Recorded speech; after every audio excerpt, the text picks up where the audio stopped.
त्वया हृत्वा वामं वपुरपरितृप्तेन मनसा शरीरार्धं शम्भोरपरमपि सत्के वृतमभूत् यदेतद्वद्रूपं सकलमरुणाभं त्रिनयनं कुचाभ्यामानम्रं కుటిలససిచూడాలమకుటం.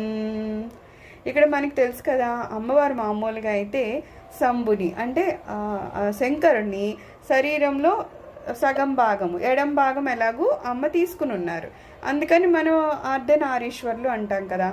అలాగా ఆ సగం తీసుకున్నా కూడానంట అమ్మకి ఏమిటో అబ్బే ఇంకా నేను పూర్తిగా తీసుకోలేదు, సగం తీసుకుంటే సరిపోలేదు అనిపించిందేమో.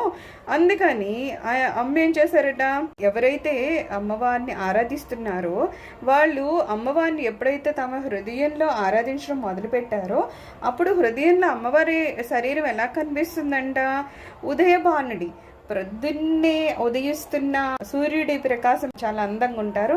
అలాగా అమ్మవారు శరీరము అంత ప్రకాశవంతంగా ఉండి ఆ కాంతి నుంచి వచ్చే కిరణాలు అవి అంట కెంపు నుంచి కిరణాలు వస్తే ఎలా ఉంటాయి అలా ఉన్నాయంట. అండ్ ఇంకొక రకంగా అది చూడు, మామూలుగా సింధూరం కలర్ కూడా అంటారు. ఎర్లీ మార్నింగ్ మనకి అది బంగారము, ఎరుపు, సింధూరం అలా కొంచెం అలా అలా అలా మారుకుంటూ వస్తుంది కదా. అయితే ఫస్ట్ స్టార్టింగ్లో ఉండేది ఎలా ఉంటుంది, ఏదో సింధూరం కలర్లో ఉంటుంది, అంటే ఒక కెంపు కలర్లో ఉంటుంది కదా. అక్కడి నుంచి అమ్మవారట ఆ రకమైన రూపంతో అమ్మవారు ఉండి అక్కడి నుంచి కాంతులు వస్తున్నాయంట.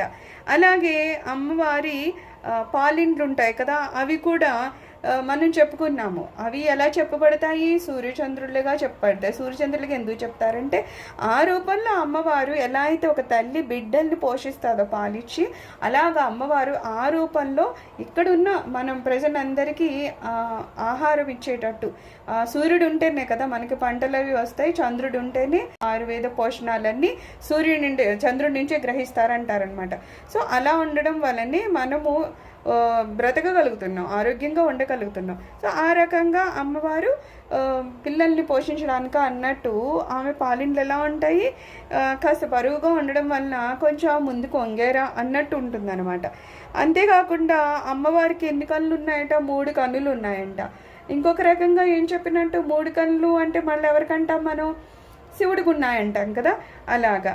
అంతేకాకుండా అమ్మవారి కిరీటం ఏదైతే ధరించారో అక్కడే ఒక చిన్న చంద్రుడు ఆభరణంగా పెట్టినట్టు ఉంటుంది కదా కిరీటానికి. మళ్ళీ అది ఎక్కడ చూస్తాము, అది కూడా శివుడు పెట్టుకున్నట్టే చూస్తాము. ఇంటే ఇవన్నీ చూస్తుంటే ఏమనిపిస్తుందంట, అమ్మవారు శివతత్వంలో లయమైపోయారా అని, లేకపోతే శివుడినే తనలో లయం చేసేసుకున్నారా అని. ఇప్పుడు ఒకరు కనిపిస్తున్నారు అంటే దాని మీనింగ్ ఏంటి, ఇద్దరు ఒకటే అన్నట్టు కదా. సో ఏదో ఎడం భాగమే అమ్మవారా అంటే అలా అనిపించట్లేదమ్మా. నేను ఎప్పుడైతే మిమ్మల్ని నా హృదయంలోకి పిలిచి ప్రార్థిస్తున్నానో మీలో ఏ లక్షణం చూసినా నాకు శివుడే గుర్తొస్తున్నారు. అంటే మీరు సగభాగంతోనే తృప్తి చెందకుండా స్వామివారిని తనలో లయం చేసేసుకున్నారా అని అనిపిస్తుంది అని ఇక్కడ చెప్తున్నారనమాట. సర్వం శ్రీ మాతృచరణారవిందార్పణమస్తు. లోకా సమస్త సుఖినో భవంతు. ఓం శాంతి శాంతి శాంతి.